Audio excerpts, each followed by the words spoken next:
Samoa. Wa mai le akuveke ale foi, ale makua foi, ale kai le ba. Fa mai a luka le kai o alo. O ka faki a umalea, o le kai puti pelu. Ai a li liu o leo fai makai mana i le ngai kai au. Kulonga lagi kurau. Kulonga le maka i ngā mulaoni a la laulasi.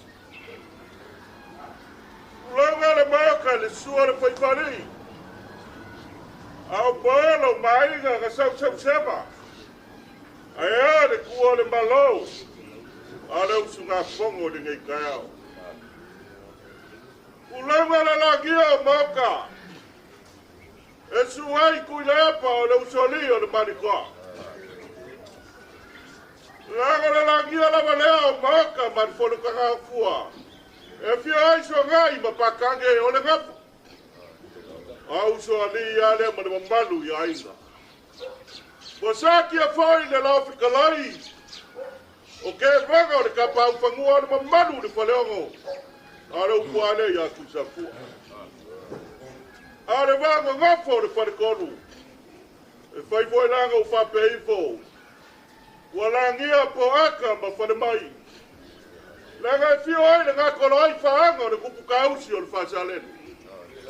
Ai ale whare whao alo a kiulangi. Ai ale makua ma le saa usoli. Kause sa fuambua ma le ngofo ai kuaiga.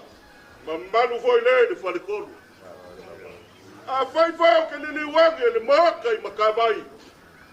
Langa i whain kao leo walangia wale fio le ano ka madelangi o kuyoku. A kua ngai ma punianga kele. Kausa kia ma funga ma maunga.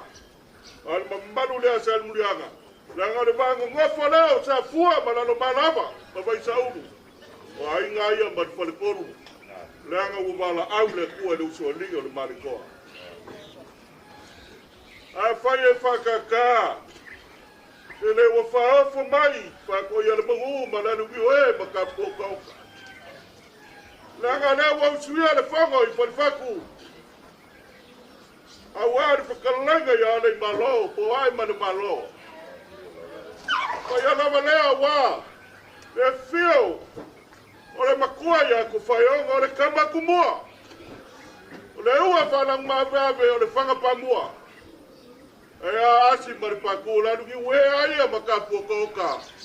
Le usuia leo le whango. Whare whaku, lau nga kai ka mapua mangongi a mangu. Ea le usoli a ka ngā, ma manua le ngofo i kua inga i a fuaka. A whai e makau le so. Le wakau whangua so kou paolo kau kuku. Whai nga kā le usoli, ma le makua. E kause e akoa ma fuai poru. Ano ma manua lea i lea i kua le vai. Nanga i whainkalo ka kua whanisanga ua. A whai ni liu le se kua na wane fio i e lua. Mana ma kua finga i a kalanga le kau fia usoni. Kause le ngofu akula i a sa lua whaka. O le so. Nanga le makau e le whainkua i lalo. Uma walunga o pai ko maleifi o lalo li o ka mafasau o sa fungu vao. Ole fio ka sakelo le alo sa la masinga. E fio le lua ma ngalo. Ka se le makua fada fanga ma le manu fa fa ka le malam. Ai a foi e maka weko le kele o ki nga o fa suanga o inga. Pai ala le o sa fungu vao sa la isa. Ai ale ke o kua ma ki nga o kua. Ka se yuli ma moyo ngongo. Manua le ngofo akula ngale leo le kupu. A whai foi e maka waku la ngale la kai pai so alo. E whai ala ngai whai kāna lo kama. E whia ai no sa peska. A lele kausi so alo man whai sa mau. Uma walunga le so le fio mai le fionga le awe. Au ngai e le marikoa. A au whai le fio mai le fionga le ngafkasi.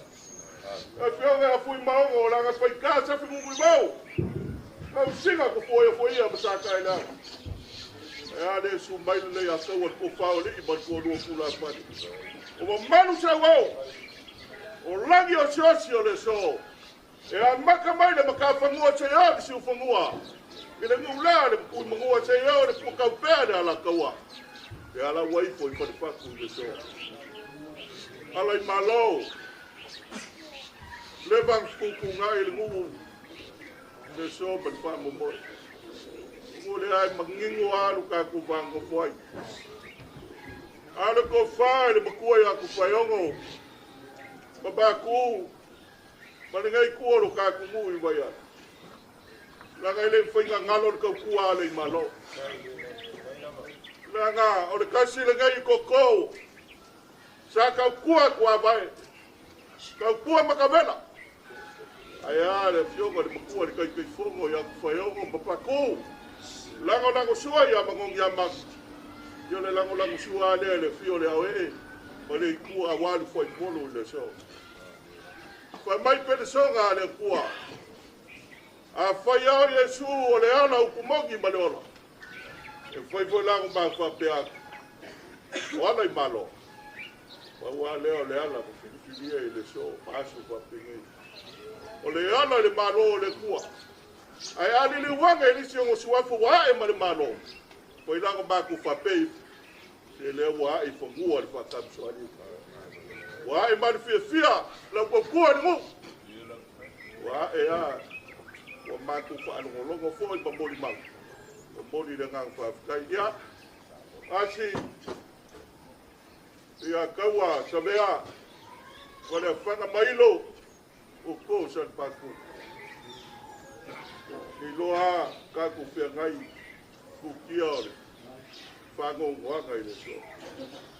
A upuan perfecto o Isaia. Foi kawaso le vai aso le gai. Foi mai e suenga e le kua le vai kafe. E fai lungo le maukula.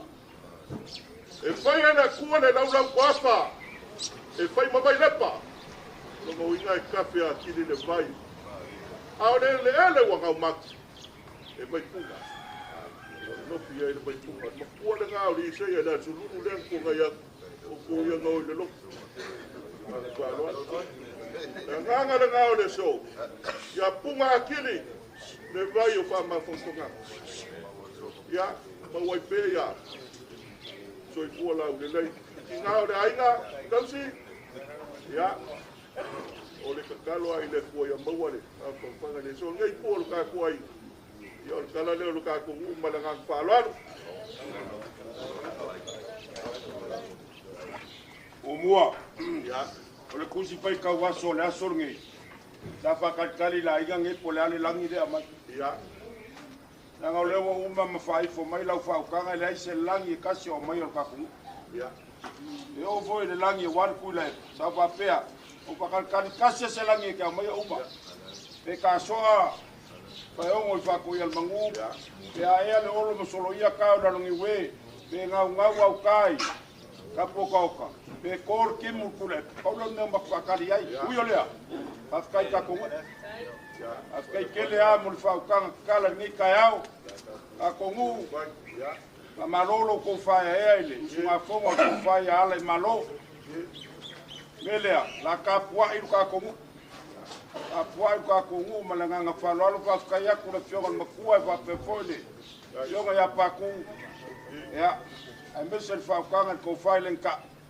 Ela ka poi ka komu al kus pa ka wasol nga sa fakali la inga lang ya ka poi marka komu alo la panga o pan tau kangu ya fa kulo ko pita la nga le bango mo ko ka ku le ai pagingo ula nga lo ya ka ko ko ngai pa la mai lo sa ka ko le mai o langi o ka pa se ilonga ku ma lo ka pa u fa ko fa la nga le usugafono o kala inga fa fa e fio mai la e o langa la mal bango mo ko ka ku ya ya ke ko to se ku pa pa u le o ave lupa mercado yo dis ka pa le ngo nga fio mai ke mi ko kala mo ku le fa ka ya ku ka ku ka ke mun bulu ko kala mo ku le ya ai la ka poi ka ku se I alo ku pau ya re Aunga ka okola ia, ai malo sia. O la vai ale.